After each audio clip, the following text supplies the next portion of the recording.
E me parece que a nossa geração, a nossa sociedade, começa a contemplar cada vez mais os sinais deste evento gigantesco, grandioso, que marcará toda a humanidade. O fim do mundo, o fim dos tempos.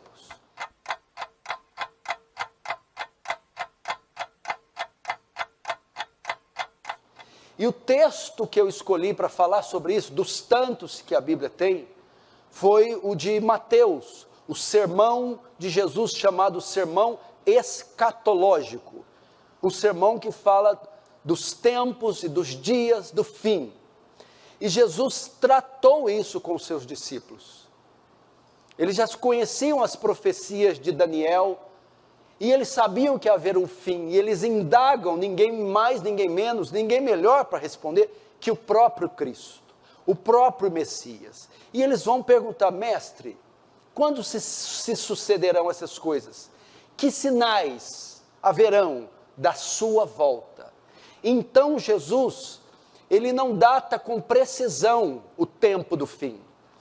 Muitos foram conhecidos na história por determinar, por datar o dia, a volta de Jesus, e quebraram a cara. Muitos pastores, denominações, ao longo da história da igreja, eles quiseram datar com precisão o dia exato da volta de Jesus, e a maioria deles falharam, porque Jesus, ele não precisou, ele não disse a data exata, entretanto deixou sinais. Então ele fala isso para os discípulos, ele responde dizendo: a volta, ninguém sabe, mas eu deixo aqui uns sinais, e quando vocês notarem o acontecimento, o cumprimento destes sinais, então vocês saberiam que o fim está próximo. E eu quero falar um pouco com vocês. Dentro dos sinais, para vocês saberem um pouco sobre escatologia, escatologia é a doutrina que estuda o fim dos tempos. Na escatologia há duas categorias de sinais da volta de Jesus. A primeira categoria são os sinais de certeza. Segunda categoria, os sinais de proximidade, de iminência. Primeira categoria de sinais mostraria a certeza que Jesus viria. Quando víssemos esses sinais, teríamos certeza que aquilo que ele falou sobre a sua volta, sobre o fim do mundo, aconteceria. Temos certeza que o mundo vai acabar, que o fim vai chegar, que Cristo retornará. É o que ele tratou nos versículos anteriores aos que eu li. Dos versos 1 ao 14, Jesus está tratando do fim dos tempos. Ele está dando alguns sinais, só que ele dá os sinais de certeza. Quais são esses?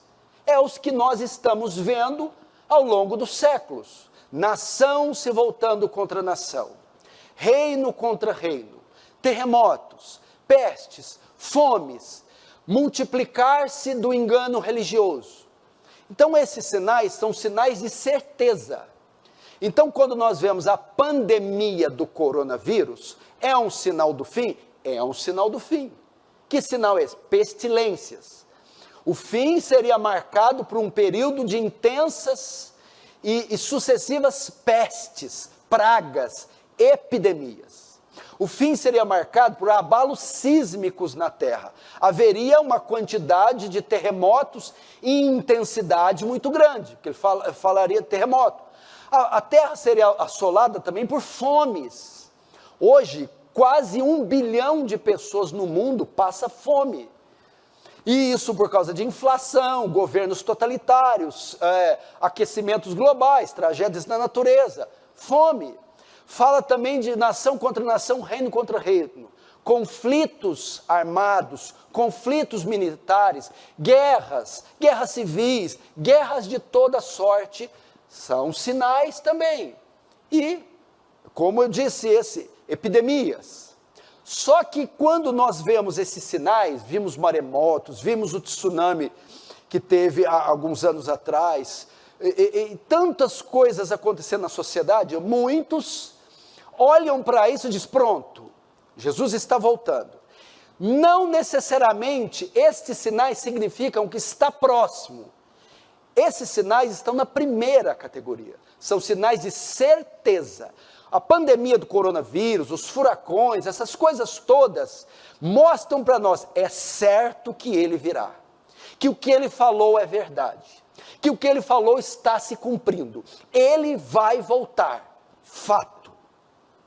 Agora, do verso 15 em diante, que é o tema que eu li, que eu quero tratar, Jesus vai tratar da segunda categoria de sinais, não mais a de sinais de certeza, mas os sinais que quando víssemos, que quando acontecesse, opa, aí significaria que a volta dele está próxima, bem perto, muito perto. Quais são as categorias, quais são os sinais de proximidade, de iminência? Está muito próximo. São pelo menos 2 sinais. Paulo vai dizer ele na segunda carta aos Tessalonicenses. Os Tessalonicenses estavam aflitos, pensando que Jesus já havia voltado. Estava circulando uma carta em Tessalônica e algumas profecias dizendo que Jesus voltou, e os crentes de Tessalônica não viram, ficaram lá esquecidos e não contemplaram a volta de Jesus. Paulo vai corrigir esse engano, escrevendo a sua epístola, as suas 2 epístolas aos Tessalonicenses. E boa parte da epístola ele trata da volta de Jesus. Aí Paulo vai dizer o quê? Ninguém se engane. Isso não acontecerá antes que... Isso não acontecerá o quê? O que não acontecerá? A volta de Jesus não pode acontecer antes que 2 sinais vão preceder ela. Aí Paulo vai dar os 2. Antes que venha a apostasia e se manifeste o homem do pecado. Então Jesus não voltou, Tessalonicenses. Por quê? Não houve ainda a apostasia global, mundial, e nem se manifestou o homem do pecado. Esses são 2 sinais que quando ocorressem, vocês poderiam ter certeza que o fim está próximo. Que sinais são esses? E aqui Jesus vai tratar dos 2, mas vai dar mais ênfase em um: a manifestação do homem do pecado. O que é isso? O maior sinal da volta de Jesus, o sinal que quando víssemos, estaria evidente que a volta está muito perto, seria a ascensão, o aparecimento do anticristo, a ascensão de um homem, de um líder político, militar e religioso, que governaria o mundo, governaria a terra, governaria de forma global, mundo todo, que se opusesse a Deus e aos princípios cristãos. Quando este homem, que é o sinal de iminência, aparecer no cenário mundial, então nós teríamos certeza, estaríamos certos que o fim está bem perto.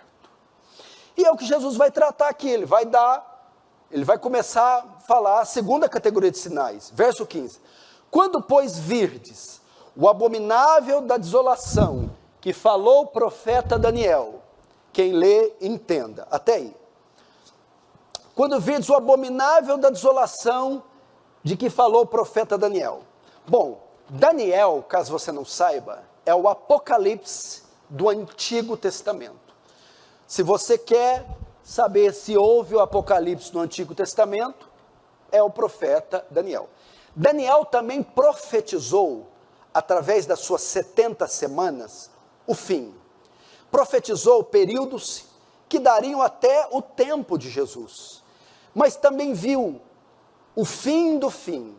Ele profetizou também o final e a consumação de todos os séculos. O tempo do fim, o fim do mundo. E Daniel,